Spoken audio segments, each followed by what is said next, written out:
महादेव ने क्यों नागिन के ऊपर अपने पैर रखे? आइए जानते हैं इस कथा में क्यों रखे हैं। कथा में एक बार माता पार्वती और महादेव साथ बैठकर बातें कर रहे थे। तभी महादेव बोले, देवी, पृथ्वी पर रहने वाले असंख्य जीव जंतु और मनुष्य अपनी अपनी मनोकामनाओं के लिए मेरा व्रत रखते हैं, इसी कारण मुझे पृथ्वी पर जाना होगा। माता पार्वती ने स्नेह से कहा, हाँ मेरे प्रिय स्वामी, आप अवश्य जाएं। तब महादेव बोले, देवी, मार्ग में मुझे अक्सर भूख और प्यास लग जाती है, कुछ खाने पीने के लिए एक झोली में रख दीजिए। माता पार्वती ने एक झोली में बहुत सारे फल और जल रख दिया। महादेव वह झोली लेकर पृथ्वी की ओर चल पड़े। उधर एक नागिन पहले से ही उनका रास्ता देख रही थी। वह इधर उधर घूमती रही, पर महादेव को देखकर वह कुछ भी करने का साहस नहीं कर सकी। महादेव पृथ्वी पर पहुंचे और अपने सभी भक्तों को मनोकामना पूर्ण होने का आशीर्वाद दिया। सभी भक्त हर हर महादेव कहकर आनंद से जय जयकार करने लगे। भक्तों का प्रेम और श्रद्धा देकर महादेव अत्यंत प्रसन्न हुए। थकान के कारण वे झोली को अपने सिर के पास रखकर विश्राम करने लगे। उसी समय वह नागिन उनके चरणों के पास आकर बैठ गई। नींद में महादेव का पैर अनजाने में नागिन के ऊपर पड़ गया। इससे नागिन को पीड़ा हुई और वह जोर जोर से रोने लगी। महादेव की नींद खुली तो उन्होंने तुरंत कहा, मुझसे बहुत बड़ी भूल हो गई, मुझे क्षमा कर दो। अपने भक्तों की याद में मैं सो गया और अनजाने में तुम पर पैर रख बैठा। इसके बदले में मैं तुम्हें वरदान देना चाहता हूँ। नागिन रोते हुए बोली, क्या मैं जो वर मांगूंगी आप उसे पूरा करेंगे? महादेव बोले, हाँ अवश्य। नागिन ने कहा, मैं हर जन्म में आपके साथ रहना चाहती, मैं आपसे कभी दूर नहीं रह सकती। ये सुनकर महादेव चिंतित हो गए और बोले,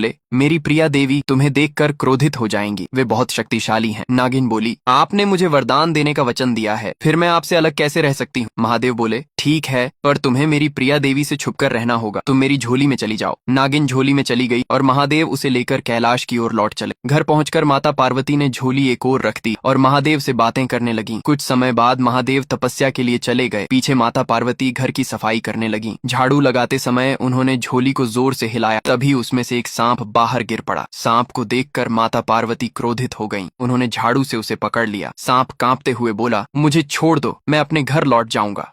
पर माता पार्वती बोली, मैं तुम्हें कभी क्षमा नहीं करूंगी। उन्होंने एक गड्ढा खोदकर सांप को उसमें डाल दिया और ऊपर से मिट्टी डाल दी। कुछ समय बाद महादेव लौटे और बोले, देवी, मैंने इस नागिन को अपने साथ रहने का वरदान दिया, कृपया इसे क्षमा कर दो। माता पार्वती बोली, अब बहुत देर हो चुकी, इसकी तो मृत्यु हो गई होगी, आपने यह बात मुझसे क्यों छिपाई? महादेव हाथ जोड़कर बोले, देवी, यह मेरी भूल थी, कृपया मुझे क्षमा करें। तब माता पार्वती बोली, इस जन्म में तो यह आपके साथ नहीं रह सकेगी, लेकिन मैं इसे ऐसा जन्म दूंगी जिसमें इसे हर समय पीड़ा होती रहे। इसके बाद माता पार्वती ने उस नागिन को बेल के पेड़ का जन्म दिया। महादेव मुस्कुराते हुए बोले, देवी, अब यह मेरे साथ कैसे रहेगी? माता पार्वती बोली, स्वामी, जो भी भक्त इसके पत्ते आपके ऊपर चढ़ाएगा, इसकी पीड़ा कम होगी, इसके पत्ते हमेशा आपके साथ रहेंगे। इसके बाद माता पार्वती ने बेलपत्र तोड़कर शिवलिंग पर चढ़ाए और प्रणाम किया। फिर उन्होंने कहा, जो भी भक्त सच्चे मन से बेलपत्र और जल चढ़ाकर मनोकामना मांगेगा, उसकी इच्छा अवश्य